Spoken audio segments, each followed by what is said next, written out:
Hello guys, welcome to heavy coding. ECMAScript tutorial के अंदर आज हम सीखने वाले हैं एरे डिस्ट्रक्चरिंग के बारे में। तो चलते गाइस इसको सीखते हैं एक एग्जांपल से कि किस लिए ECMAScript के अंदर एरे डिस्ट्रक्चरिंग का यूज़ किया जाता है। तो गाइस इसका सीधा सा एक सिंपल एग्जांपल है।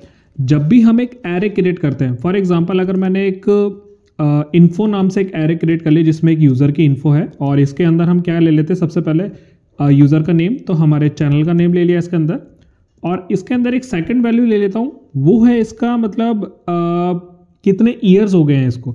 तो अब इस चैनल की जो ईयर है, फॉर एग्जांपल मैं यहाँ पर 5 ईयर ले लेता हूँ और साथ ही साथ इसके अंदर फॉर एग्जांपल मुझे इसको देखना है कि ये चैनल जो है वो कहाँ पर क्रिएट किया गया है। तो मैंने इसकी एक वैल्यू दे दी है, फॉर एग्जांपल मैंने इसकी दे दी है वैल्यू इंडिया में। तो अब एक एरे बन चुकी जिसके अंदर क्या है कि मल्टीपल डेटा टाइप्स की एक एरे क्रिएट हो चुकी है। अब अगर मुझे यहाँ पर इन सभी को एक अलग अलग वेरिएबल में असाइन करना है तो उसके लिए हम यहाँ पर क्या करते हैं, एक वेरिएबल क्रिएट करेंगे। तो यहाँ पर मैं बता दूंगा कि चैनल का नेम, तो चैनल का नेम क्या होगा, इन्फो नाम की एरे में से जो 0 इंडेक्स की वैल्यू है वो मिल जाए नेम को। और अगर कोई दूसरा वैल्यू क्रिएट करता हूँ और इसके अंदर मैं डाल देता हूँ ईयर्स, वाई को हम कर देते हैं स्मॉल, ईयर मैं इसके अंदर डाल देता हूँ, तो इन्फो नाम की एरे के अंदर जो सेकंड इंडेक्स है, मतलब जो फर्स्ट इंडेक्स वाला सेकंड वैल्यू है वो इसको मिल जाए। और अगर मैं यहाँ पर यूज़ करता हूँ लेट का और लेट लिख के मैं इसके बाद एक्चुअली ये हो गया कैपिटल में तो उसको स्मॉल कर देते हैं। अब इसमें बता रहे हैं कंट्री, कि किस कंट्री का ये चैनल है। अब मैंने इसको कर दिया इन्फो नाम की एरे के अंदर जो सेकंड इंडेक्स है वो इसकी वैल्यू यहाँ पर डिफाइन कर दे। तो अब इसमें क्या होगा, मैंने यहाँ पर 3 जगह इसको अलग अलग वेरिएबल देखे, फिर एक उसकी एरे लिखी, फिर उसका इंडेक्स लिखा और 3 जगह इसको अलग अलग असाइन कराया। तो एरे डिस्ट्रक्चरिंग क्या चीज़ है ECMAScript के अंदर कि ये सारी चीज़ को बहुत कॉम्पैक्ट बना देता है। तो मैं अब एक बिना नाम की एक एरे देने वाला हूँ, क्यों, क्योंकि उसको हम बना रहा है एज अ एरे डिस्ट्रक्चरिंग। तो मैं एक एरे बना दूंगा। अब इस बड़े सारे काम को मैं इसको काफ़ी कॉम्पैक्ट कर देता हूँ। तो मुझे यहाँ पर सबसे पहले क्या चाहिए, एक नेम नाम का वेरिएबल चाहिए, नेम। अब नेम के बाद चाहिए मुझे ईयर्स, कितने साल हो चुके हैं, और इसके बाद है यहाँ पर एक कंट्री।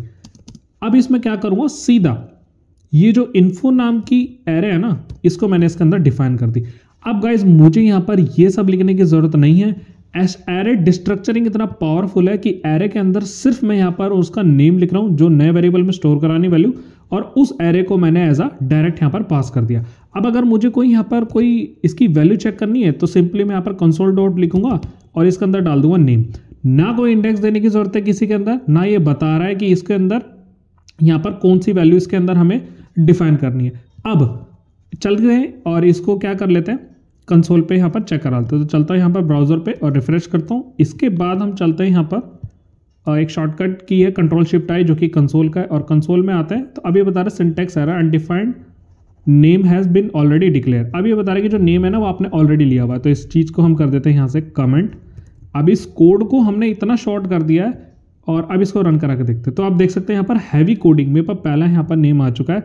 अब इसको हम सारी वैल्यूज़ को यहाँ पर क्या कराते हैं, कंसोल नेम ईयर्स और जो हमारा थर्ड पैरामीटर है, थर्ड वेरिएबल है कंट्री। अब इसको कर लेते हैं यहाँ पर सेव और ब्राउजर में चलता रिफ्रेश करता हूँ। तो आप देख सकते हैं तीनों वैल्यू मेरे पास आ रही है, हैवी कोडिंग 5 ईयर्स और इंडिया इसकी कंट्री। तो अब आपने देखा कि कितना पावरफुल था एरे डिस्ट्रक्चरिंग। ना तो मेरे को अलग अलग वेरिएबल यहाँ पर हर एक रो में डिफाइन करना पड़ा, ना उसकी एरे देन उसका index, array then index then array index. अब एरे डिस्ट्रक्चरिंग ने क्या करा, एक ही एरे के अंदर इन सभी को असाइन करता गया। कैसे, जो मैं यहाँ पर पहले लिखूंगा उसकी वैल्यू यहाँ पर इसके अंदर असाइन होती जाएगी। ईयर्स है तो 5 को ये ईयर्स में डाल देगा, कंट्री है तो यहाँ पर ये डाल देगा इंडिया को। अब इसमें एक प्रॉब्लम है। प्रॉब्लम क्या चीज़ है कि अगर मैं यहाँ से 5 को हटा देता हूँ और अब करता हूँ सेव और हमारे पास ईयर्स तो प्रिंट हो रहे हैं, कंसोल हो रहे हैं, तो रिफ्रेश करता हूँ तो अब ये बता रहा है यहाँ पर अनडिफाइंड। तो अनडिफाइंड यहाँ पर मेरे पास लिखा आ गया। क्यों लिखा आ गया यहाँ पर अनडिफाइंड, क्योंकि उसकी वैल्यू तो हमने यहाँ पर दी नहीं है, अनडिफाइंड आ गया। तो अनडिफाइंड आ गया, इस चीज़ को कैसे सॉल्व किया जाए। अगर कोई यहाँ पर ईयर्स की वैल्यू नहीं डालता है तो इक्वल्स टू 5 उसको एज हम डिफॉल्ट वैल्यू डाल देते हैं, ईयर्स इक्वल्स टू 5। चलते हैं ब्राउजर पे रिफ्रेश करता हूँ तो अब यहाँ पर आ चुका 5। अगर कोई नहीं डालता है तो 5 है, अगर कोई यहाँ पर डाल रहा है, फॉर एग्जांपल अब मैंने डाल दिया 10। अब चलते हैं रिफ्रेश करता हूँ तो यहाँ पर आ चुकी 10।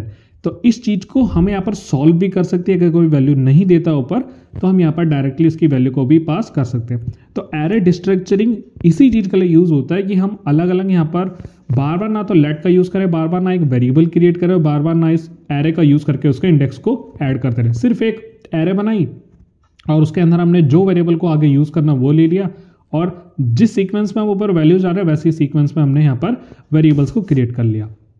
नेक्स्ट इसके अंदर अगर हम एक इनर एरे डाल देते हैं और इनर एरे के अंदर मैं कुछ वैल्यूज़ दे देता हूँ, तो इसमें हम क्या कर सकते हैं कि बेसिकली चैनल के अंदर करते क्या है, हम ट्यूटोरियल्स आते हैं, यहाँ पर स्पेलिंग थोड़ी गलत होगी, ट्यूटोरियल्स, यहाँ पर ट्यूटोरियल्स आते हैं। दूसरी वैल्यू क्या आती है इसके अंदर, हम प्रोग्रामिंग के ट्यूटोरियल्स डालते हैं। तो अब इन दोनों वैल्यूज को कैसे लेना पड़ेगा, अगर कोई इनर एरे है तो सेम कॉमा लगाना है और इसके अंदर भी एक इनर एरे यहाँ पर जनरेट कर देनी है, और पहली वैल्यू क्या होगी, ट्यूटोरियल। तो इसमें हम बता देते हैं इसका कि वर्क क्या है, वर्क है हमारा ट्यूटोरियल्स का, और इसके अंदर जो दूसरे इसकी वेरिएबल की वैल्यू क्या है, और वो क्या है यहाँ पर टॉपिक।